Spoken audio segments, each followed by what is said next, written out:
Amém? Vamos lá. Diz o seguinte, a palavra do Senhor no livro de 1 Coríntios, capítulo 2, versículo 16. Pois quem conheceu a mente do Senhor, que possa instruí-lo? Nós, porém, temos a mente de Cristo. Amados, a mente de Cristo. Ter uma mente de Cristo tem sido um desafio para a nossa era, para o nosso aion, para os tempos odiernos. Ter a mente de Cristo não é ter qualquer mente. Ter a mente de Cristo é ter uma mente pautada dentro da atmosfera da excelência, dentro da atmosfera da superação, da obediência, da honra, do serviço. A mente de Cristo parece ser algo impossível de se ter hoje em dia. Entenda que nós temos muitos pensamentos. A sua mente sofre um bombardeio de pensamentos que são impossíveis às vezes de se gerenciar, porque as sinapses são feitas a uma velocidade espetacular. Um computador recebe tudo aquilo que você coloca nele, mas você não tem a capacidade de gerenciar aquilo que é colocado na sua mente. O que você tem, a capacidade é de, depois que aquilo entrar, gerenciar, tirar todo o lixo, jogar fora, reter aquilo que é bom e ficar com aquilo ali. Suas sinapses neurais são tremendas, são dantescas. Entenda que um ser humano, ele tem uma estimativa de que ele pensa mais ou menos ele tem 70 mil cognições por dia, 3 mil pensamentos por hora, 50 pensamentos por minuto. Então, nesse exato momento, 50 coisas estão passando na sua cabeça, seja no seu subconsciente, no seu inconsciente, você não está nem percebendo, e essas coisas vão reger você, vão ser responsável por algumas atitudes que você vai tomar amanhã. Por isso que algumas atitudes as pessoas dizem assim, eu tomei, eu não sei porquê. Na verdade, você sabe, você só não sabe de onde veio. Está na sua janela killer, na sua memória RAM, é oriundo da sua mente. Não surgiu agora essa inserção. Isso foi implantado em você. Entenda isso. 70 mil pensamentos por dia. E tem gente que pensa mais. Se for mulher, eu acho que pensa mais, porque mulher, a mente é mais acelerada, né? É muita coisa, é filha, colégio, não sei o que, é o marido, é um monte de coisa. Isso aqui é uma estimativa dentro da perspectiva da neurociência, ou seja, é para mais ainda. Mas a mente de Cristo é uma mente que tem foco, que tem ordem. Pense bem, nós vivemos em um tempo que está tudo banalizado.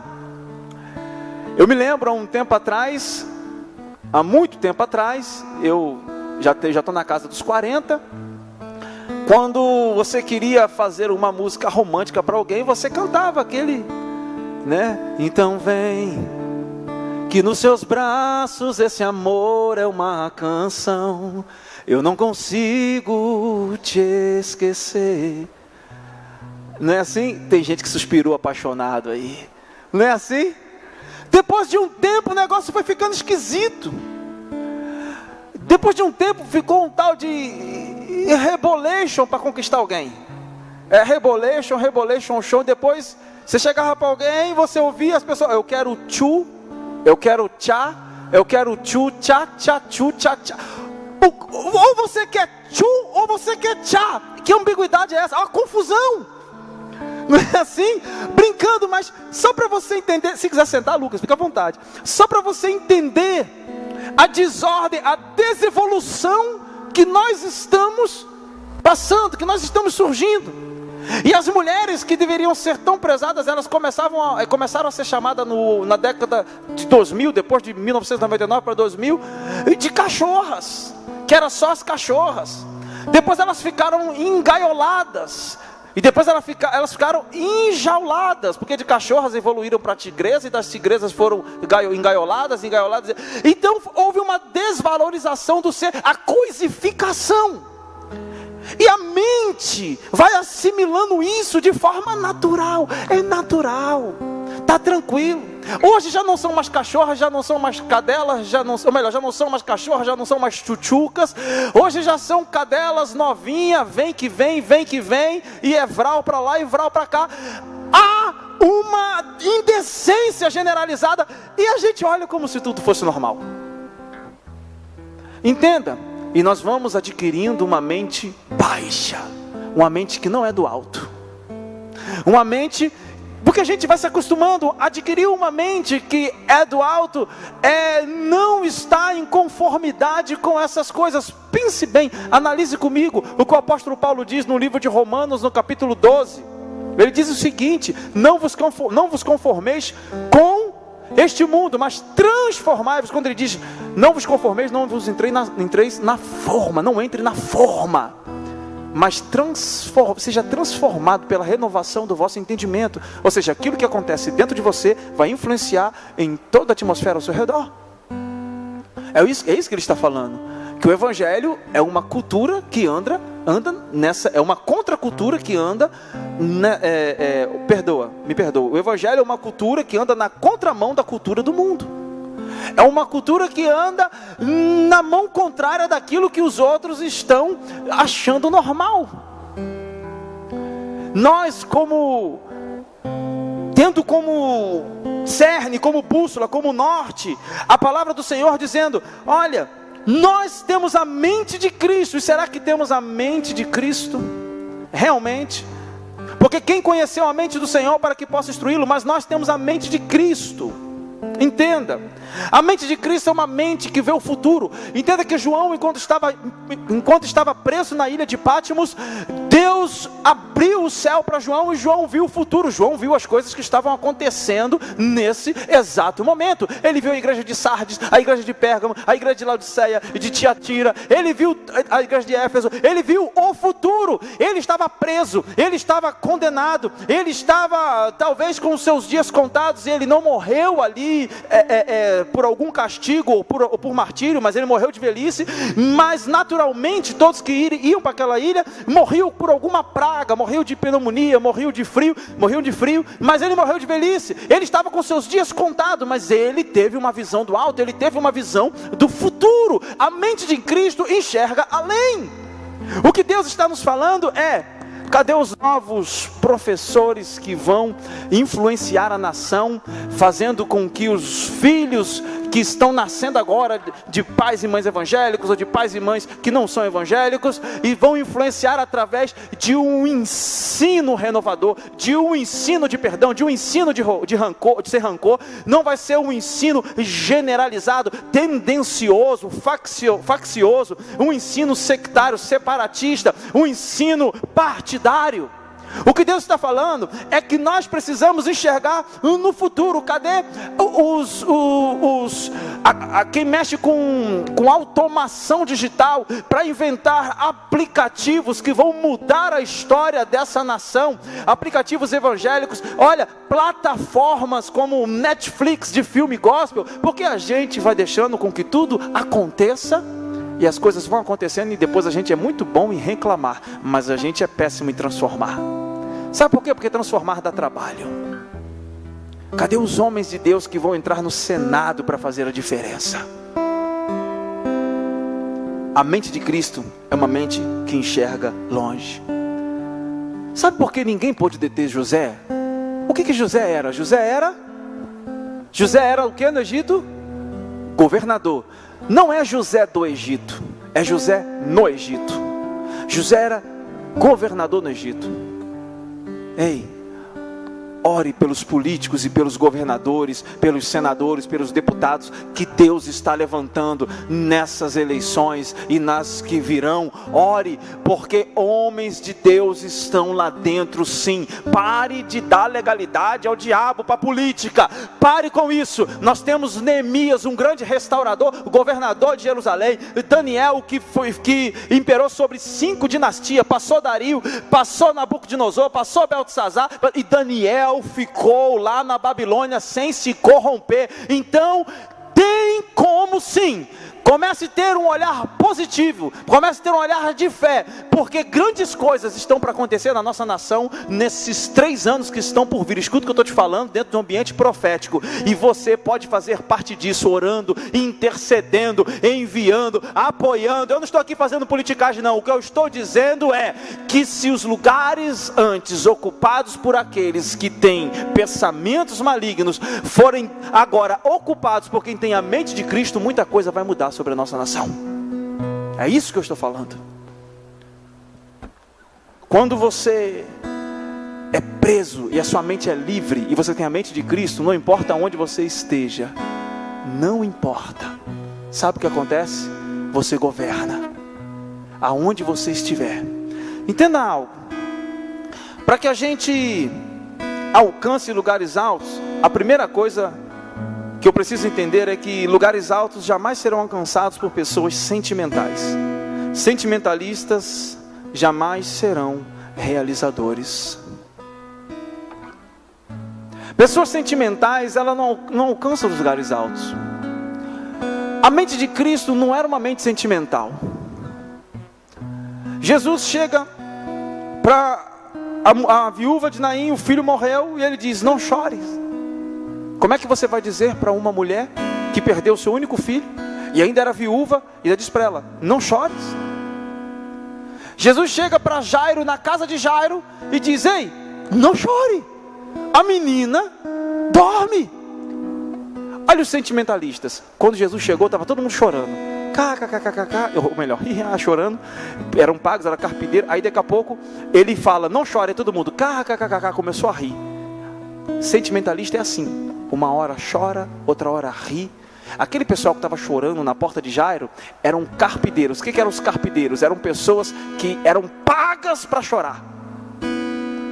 Sentimentalista, ele não está nem aí. Ele quer é chorar, ele quer sorrir, ele quer gritar. Ele não vive por decisão, ele vive por sentimento. Quem vive por sentimento vive tomando decisões equivocadas. Entenda algo: enganoso é o coração do homem, mais astuto do que todas as ciladas da vida. Perigoso. Pessoas sentimentalistas jamais serão realizadoras. Um realizador, ele não é sentimental. Tem hora que você tem que ser duro, tem hora que você tem que pensar no seu propósito. Ei, pessoas erradas, elas não pedem licença elas não pedem para entrar na sua vida, elas não pedem licença, elas não dizem: deixa eu entrar por favor na sua vida. Mas eu deixo de falar algo aqui que pode parecer duro, mas tome isso como lição para você. Elas só saem da sua vida se você retirá-las. Pessoas erradas, elas entram na sua vida sem pedir licença, mas só vão sair se você retirar. Às vezes nós somos sentimentalistas e ficamos: tadinho de fulano, tadinho de ciclano. As pessoas estão jogando lixo na sua vida, e você está aceitando esse lixo que essas pessoas estão jogando, e você não está cumprindo o seu propósito em Deus, não está tendo uma mente do alto. E aí você diz: o que está acontecendo na minha vida? Minha vida só anda para trás. Aí eu vou lá na vovó, quando a vovó dizia o seguinte: me diga com quem andas, que eu te direi quem és. Quem se mistura com porco, farelo come. Aí eu vou para Paulo, para não ficar só na vovó, né? As más companhias corrompem os bons costumes. Entenda algo: o sonhador não é um sentimentalista. Ele atravessa o tempo para chegar no lugar do seu sonho, sabendo que o mesmo já aconteceu dentro dele. Uma mente que sonha alto, uma mente que é do alto, uma mente transformada, uma mente renovada, uma mente que tem os seus objetivos claros, bem fixos. É uma mente que não precisa estar lá com o corpo. A sua mente chega primeiro. Entenda que você atravessa o tempo e já realizou antes mesmo de acontecer, e isso é fé. Às vezes nós falamos assim: fulano é um sonhador. Pior é quem não sonha. Tem gente que perdeu a expectativa, perdeu a esperança, perdeu a capacidade de sonhar. O seu mundo é preto e branco. Não tem, deita na cama, toma o seu remédio, seja ele qual for, cai no sono, no outro dia acorda, não sabe nem o que se passou, não sabe o que sonhou, e vai vivendo um dia após o outro, de maneira sistemática, sistêmica, sem viver a vida, vai existindo. Isso não é vida. Deus tem sonhos para você, Deus tem projetos para você, Deus tem coisas que são grandes e que serão realizadas. E se você não ousar sonhar, se você não for um sonhador que atravessa o tempo para chegar no lugar do seu sonho, você vai cair na mesmice. A palavra do Senhor diz: o que adianta o homem ganhar o mundo inteiro se perder a sua alma? Perder a sua alma não é morrer apenas, não. É perder a alma em vida. É viver tendo a capacidade de só existir. Quando você vive um dia após o outro, você não vive, você sobrevive. Nós não fomos chamados à sobrevivência. Nós fomos chamados para viver o melhor de Deus nessa terra, em nome de Jesus. Amém? Dá você dar um glória a Deus aí, crente? Aleluias! Você não foi chamado para sobreviver. Saia da atmosfera da sobrevivência. Não. Você foi chamado para viver, para romper.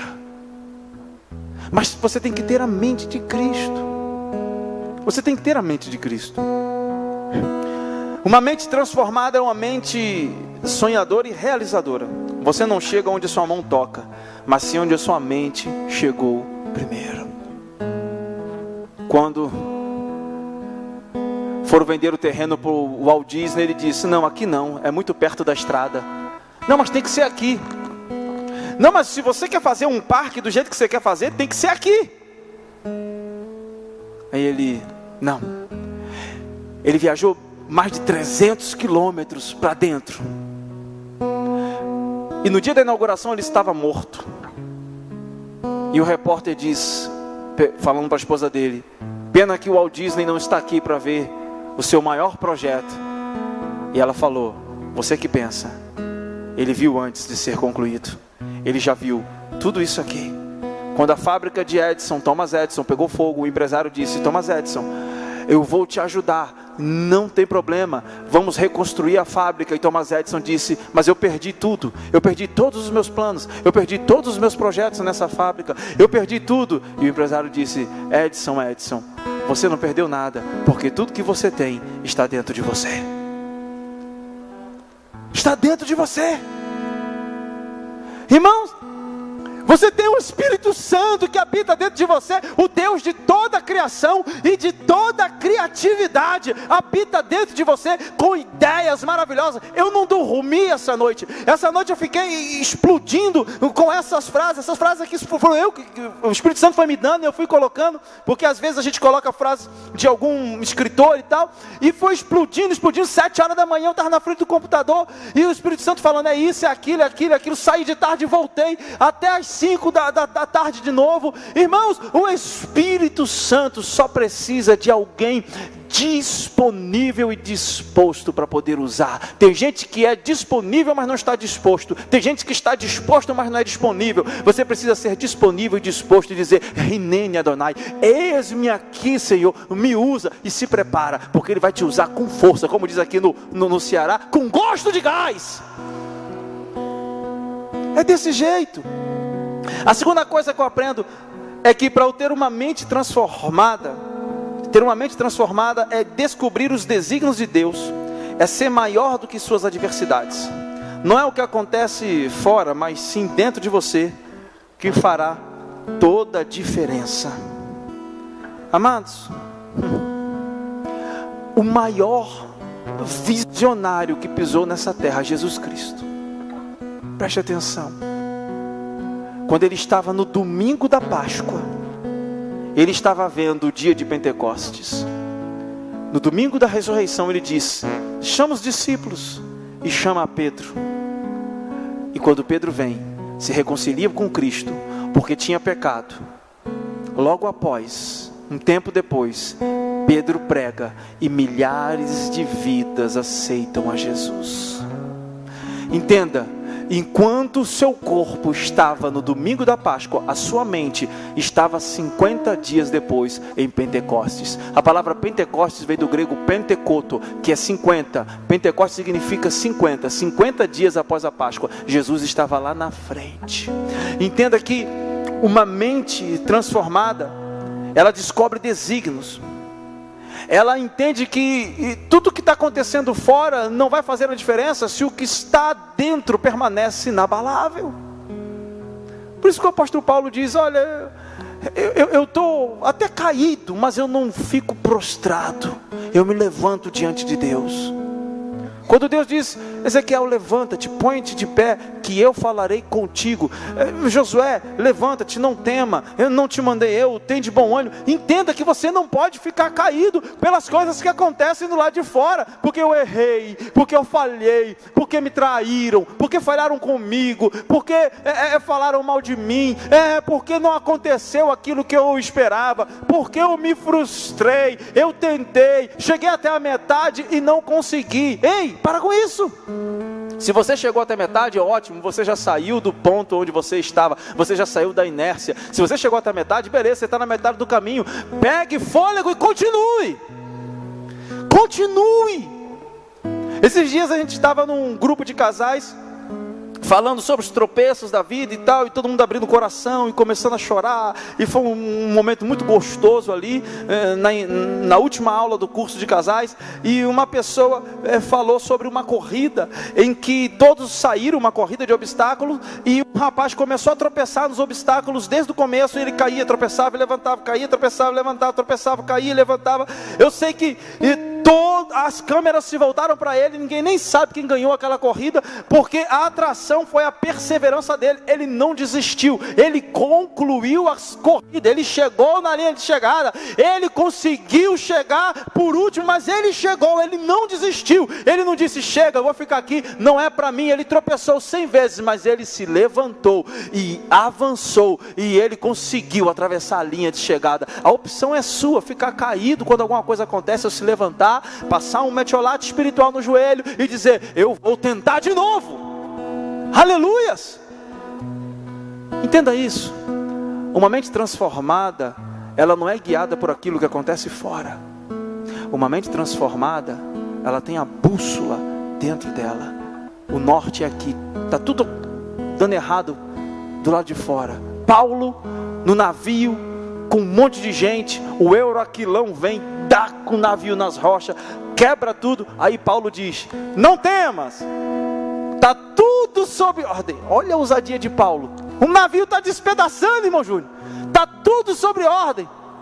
Já pensou, Eri, você nesse navio? Então está tudo sobre ordem, está tudo tranquilo, está tudo em ordem, está tudo. Deus disse que ninguém vai morrer. Irmão, sabe o que é um Euraquilão? O Euraquilão, ele acontece ainda hoje, se eu não me engano, entre novembro e janeiro,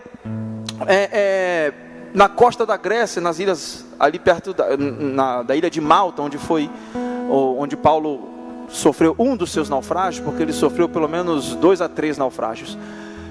É um vento contrário, como se fosse um furacão, é um vento norte com o vento sul batendo, então você fica perdido, você não consegue ir nem para o norte nem para o sul, ele dá com tudo nas pedras, e Paulo está lá tranquilo: não temas, Deus disse que não vai morrer ninguém. E quando chega na ilha, Paulo está se aquecendo, vem uma víbora e ainda morde a mão de Paulo. Aí Paulo dera para dizer o seguinte: isso é uma desgraça mesmo, eu estou no mar, é furacão, eu estou aqui, uma víbora me morde. E sabe o que Paulo fez? Pegou a víbora, sacudiu no fogo, e a vida segue. Ao pensamento dos outros: esse deve ser um assassino mau mesmo, porque o mar tentou tragar e não conseguiu, agora vem uma víbora e morde a sua mão.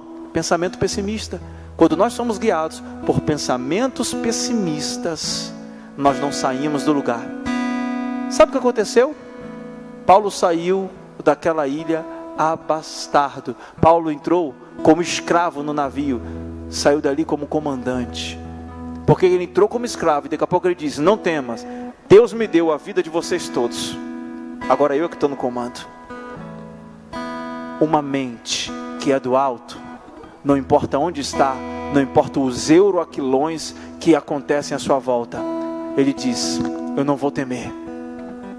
Deus me colocou no comando, Ele está comigo, eu sei aonde eu vou chegar. Eu apelei para César, eu vou chegar até César. Não há mínima possibilidade que eu não chegue lá, que eu vou chegar a César. E Paulo chegou. Entenda isso. Você precisa entender que é o que acontece dentro e não o que acontece fora.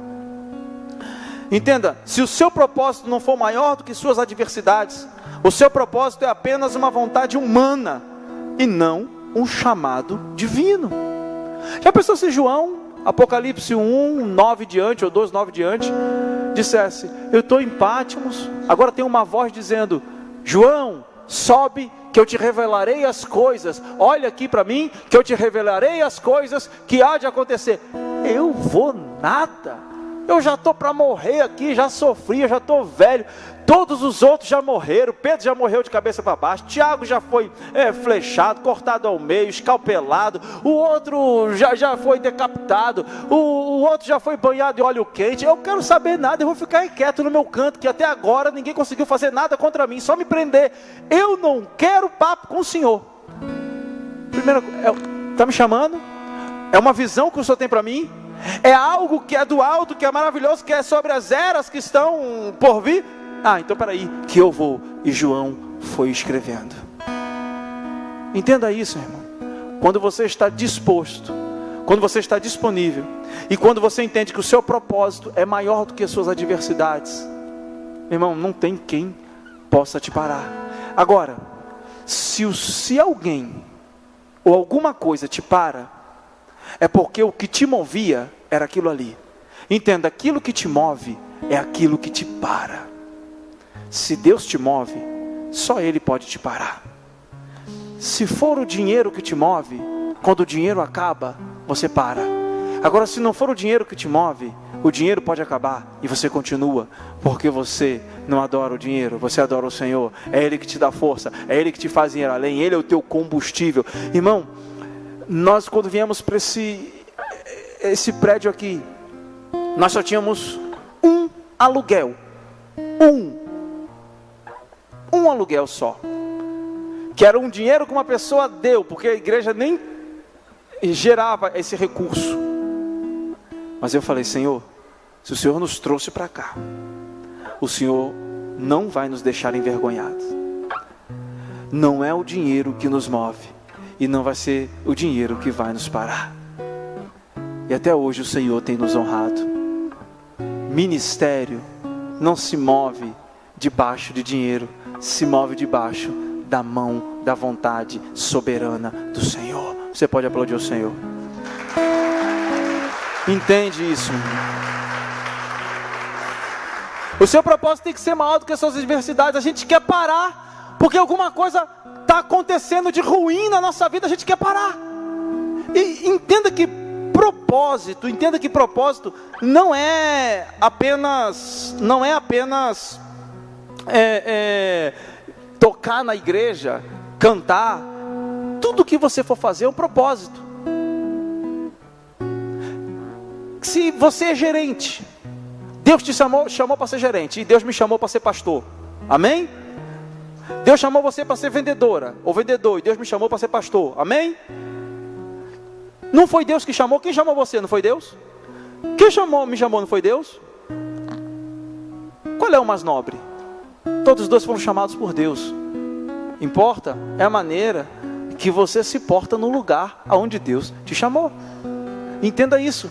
Tudo é propósito de Deus, tudo é ministério. Se o seu ministério é ser dono de uma academia, ser dono de um salão, é ser um político, é ser isso, Deus, cumpra o seu ministério lá. Entenda isso. É porque a gente pensa que ministério são só os cargos e os chamados eclesiásticos. E não é. O seu propósito não pode ser maior do que as suas adversidades. Geazi estava orando, vou pular para o próximo tópico. Geazi estava orando com Eliseu, e aí disse o seguinte: Eliseu, tem um exército lá fora e eles vão nos matar. Aí Eliseu disse: Senhor, abra os olhos do moço. 2 Reis 6, abre os olhos do moço. Quando abriu os olhos do moço, ele viu carros, cavalos, cavaleiros, anjos ao redor deles para protegê-los. E ele diz: nós não estamos sozinhos. Entenda, peça para o Senhor abrir os seus olhos. Abrir os seus olhos é a mente, porque os olhos só refletem aquilo que a mente codifica. Você não enxerga com os seus olhos, você enxerga com a mente. Os olhos são parte do processo. Parte do processo. Entenda isso. Entenda que você precisa ter uma mente. Não adianta, aquilo que você enxerga, a sua mente diz: não dá certo, acabou. Você deu uma conotação negativa àquilo que seus olhos viram. Entenda isso, irmão. Uma mente com propósito é uma mente que vai além. Ter uma mente transformada é entender que o medo é uma inserção do inferno para que você continue vivendo uma vida sem propósito e sem sucesso.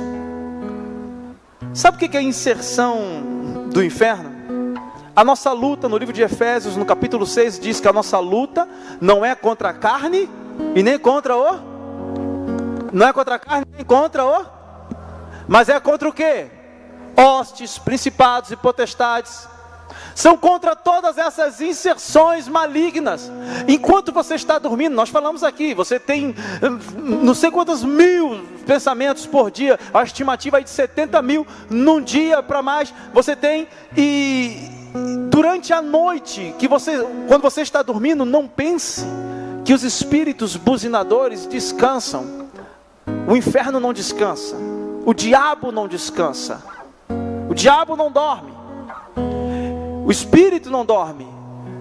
Você já acordou bem, você já dormiu bem e acordou mal. Dormiu um anjo e acordou um monstro. Ou só eu? Já aconteceu isso comigo? Então me ajudem, ore por mim então. Só eu?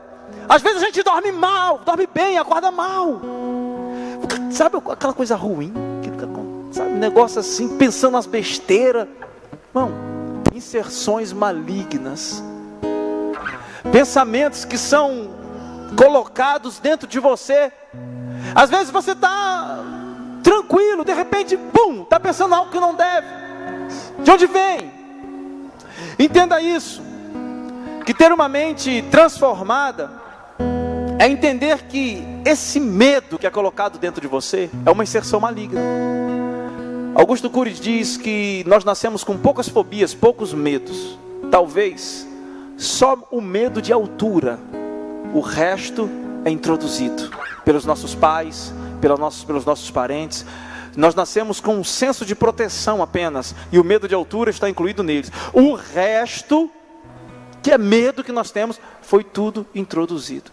Uma mente do alto, ele entende que você não pode ter medo, porque o medo é a fé na derrota. Cada vez que você tem medo, você está alimentando a sua derrota. Você está tendo fé, você está alimentando o monstro da derrota na sua vida. Cadê Davi? Davi, vem cá rapidinho. Vem cá, correndo, senão o tempo passa. Pega ali, só no bumbo. Vem cá, Walter. Rapidinho, corre, já entrou, já corre aqui. Vem cá, Walter. Ítalo está rindo. Vem cá, Renan, rapidinho, Renan. Vem cá, rapidinho, Renanzinho. Os leprosos em Samaria. Olha o que o medo te faz perder. Sobe aqui, eu já fiz essa uma vez e acho que tem gente que não conhece aqui.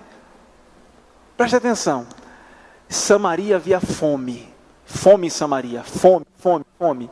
A fome era tanta que as mães diziam o seguinte: mata o teu filho hoje, a gente come, e amanhã eu mato o meu e a gente come.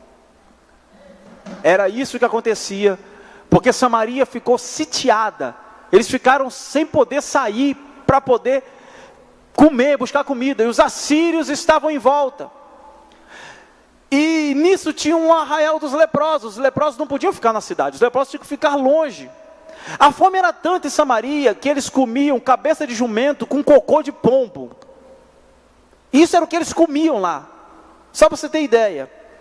Aí os leprosos disseram o seguinte: vamos lá, os 3 leprosos aí, estou nessa junto com vocês. Mas eu estou junto, para não dizer que, né, eu quero ser melhor, né? Amém?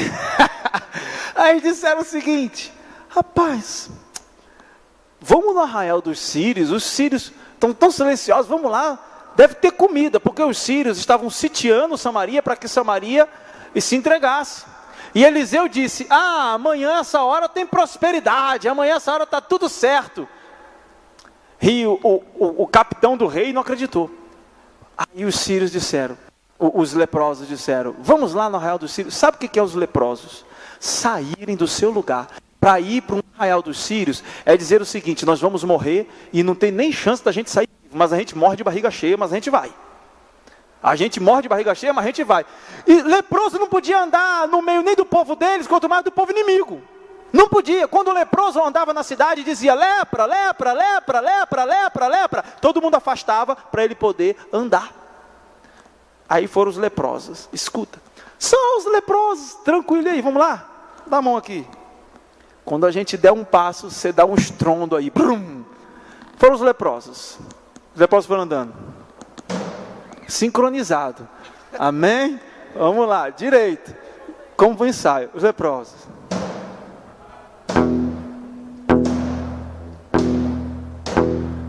Sabe o que aconteceu? Os leprosos foram se aproximando, perderam o medo. Os assírios disseram o seguinte: ei, o rei convocou um exército contra nós. Estamos ouvindo barulhos de carros, cavalos e muitos cavaleiros. É um exército vindo contra a gente. Vamos fugir, porque senão a gente vai morrer. Eram só os leprosos sem medo andando. Eram só os leprosos sem medo andando. Irmão, se os leprosos sem medo colocaram um exército sírio para correr, o que você não pode fazer em nome de Jesus? Me ajude aí. Dê uma salva de palmas para o Senhor. Entenda. Obrigado, amados. Disseram que foi Marshall que inventou o amplificador, mas foi esses leprosos que inventou o amplificador. Cada passo era um barulho de um exército. Sabe o que é isso? Não tem medo, sem medo. Perca a inserção maligna do medo. Penúltimo, para a gente avançar: ter uma mente transformada é ter uma mente disposta a perseverar no serviço, disposta a perseverar em servir. No caso, faltou aí, no serviço era a palavra certa. Ter uma mente disposta a perseverar no serviço. Amados, Jesus, em todo o tempo que pisou aqui, Ele veio para servir. Ele diz: olha, o meu pai trabalha até agora, eu não posso parar. Pouco tempo antes de ser crucificado, um dia antes, Ele estava lavando os pés dos discípulos, enxugando com a toalhinha, comendo junto. O que vocês precisam? Deixa eu dar as últimas instruções. Jesus não precisa, Ele é Deus, irmãos. Entenda. Não, porque eu sou ministro, porque eu sou... Ei, tem uma palavra para ministro, para gerenciador na Bíblia, que é chamada uperetê, no grego, que são os remadores do último porão. Entenda algo: o espírito, por mais que você seja amigo e filho, mas o espírito de servo, você não pode perder jamais. Porque o maior homem que andou sobre a terra, ele veio para servir. Ele veio para dar a sua vida em favor de cada um de nós. O peretê eram os remadores que ficavam no último porão da nau, que conduziam a nau no oceano, e ninguém via eles remar, eles não apareciam, mas eram eles que conduziam a nau, eles eram a força motriz, o motor principal daquele navio eram eles, mas ninguém sabia o nome deles. Jesus, em Mateus, Ele é o filho de Davi, Ele é o rei. Em João, Ele é Deus. Em Lucas, você encontra a sua humanidade. Mas em Marcos, você não vê a genealogia de Jesus. Você não vê a genealogia. Você vê a genealogia dele nos outros. Em Marcos não. Sabe por quê? Porque servo não tem direito à genealogia. Servo não tem direito à descendência. Marcos retrata Jesus com o caráter da cruz, o caráter de servo, aquele que veio para morrer por nós como ovelha muda ao matadouro. Você não pode ter uma mente do alto sem perseverar em servir, sem estar disposto a trabalhar em equipe, só querer mandar. Os maiores líderes, os maiores times, as maiores empresas do mundo já sacaram isso, e às vezes os evangélicos não sacam. É a unidade que promove o sucesso. Mas para ter unidade, você tem que baixar a cabeça, porque você tem que engolir o outro que não é igual a você. Para você andar junto, você tem que engolir sapo. Eu não vou mais servir porque, não, fulano falou uma coisa, eu não gostei. Irmão, não gostou é 2 trabalhos. Para não gostar e começar a gostar agora. Engole e continua. É unidade. É unidade. Pensa nisso. Olha a personalidade dos discípulos que andavam com Jesus. Pelo amor de Deus. Um queria matar, o outro queria chorar. João, melancólico, mas tem uma hora que ele diz: vou matar todo mundo de Samaria, o filho do trovão. Aí Jesus diz: você não sabe de que espírito sou até agora, João? Pedro quer defender, mas chegou na hora, correu. Olha o pessoal, um que estava junto com ele, que comeu no bocado, no mesmo prato, que confiava, Jesus confiava nele, porque ele era o que guardava as finanças de Jesus, traiu a Jesus. Olha a galera que andava com Jesus. Como é que Jesus conseguia fazer com que todo mundo andasse junto? De vez em quando saíam umas intrigas. Eis que eles estavam discutindo no caminho para ver quem era o maior entre eles. Jesus chamou as crianças e diz: olha, quem se fizer como uma dessas crianças será o maior no reino dos céus. Então tinha algumas confusãozinhas, tinha as confusão com eles, mas Jesus resolvia, mas eles estavam sempre juntos. Unidade. Por isso que no Salmo 133 diz: quão bom e amável é que os irmãos estejam em unidade, ou estejam juntos, ou vivam em união. É como óleo que desce sobre a cabeça, a barba de Arão, até a orla de suas vestes. Porque ali o Senhor, é como o orvalho que desce no Monte Hermon, porque ali o Senhor ordena a bênção e a vida para sempre. Aonde há unidade, aonde há concordância, aonde há humildade, a bênção e vida para sempre. Tem que andar nas suas diferenças, mas tem que andar espírito de perseverança em serviço. Você tem que perseverar no servir. Entenda que o espírito de servo, de voluntário, não é uma opção, é um requisito para o sucesso, pois o serviço é um bom larvicida na lavoura do orgulho.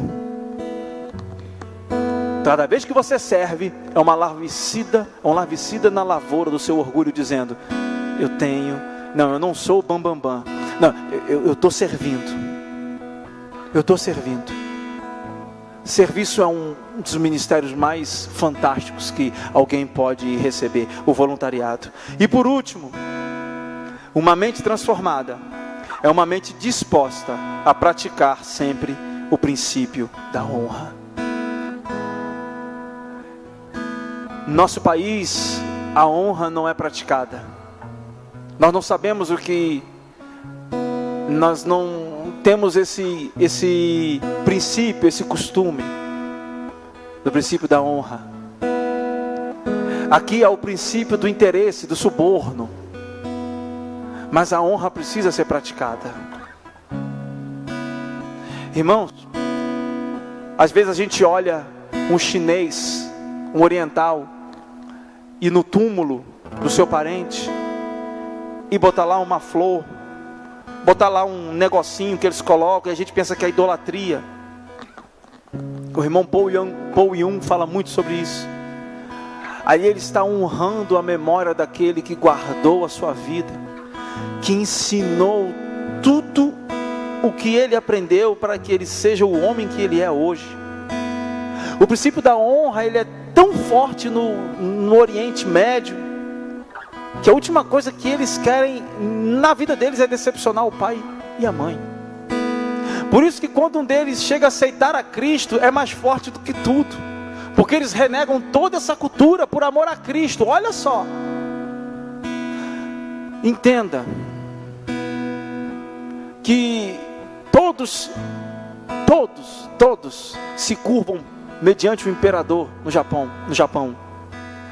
Mas para o professor, o imperador se curva, porque se não houver professor, não tem imperador de bom caráter. ele honra o professor. O princípio da honra é tão praticado que um dia desses, o único ocidental a visitar o quarto do imperador foi um jogador de futebol famoso da sua época chamado Zico, que foi convidado. Em toda a história, nenhum ocidental visitou. Ele disse: você fez muito pelo esporte do meu país, mais do que todos os outros técnicos juntos. Venha, conheça, você é digno de conhecer os meus aposentos. Honrou a vida dele. Nós não temos, nós às vezes recebemos alguma coisa de alguém, aí amamos aquela pessoa. Um dia aquela pessoa faz algo que a gente não gosta, a gente está falando mal daquela pessoa, esquece tudo que a pessoa fez por ela, por você. Serviu a você durante 10 anos, mas fez alguma coisa que você não gosta, você jogou tudo por água abaixo. Você jogou 10 anos de história no lixo por causa de uma coisa que a pessoa fez. Aí a gente vai caindo nessa maldição da desonra. Eu falei isso aqui no dia 7 de setembro, melhor, lá no batismo. Nós carregamos no nosso inconsciente coletivo independência ou morte. Todo mundo quer ser independente. No reino de Deus, dependência é vida e independência é morte.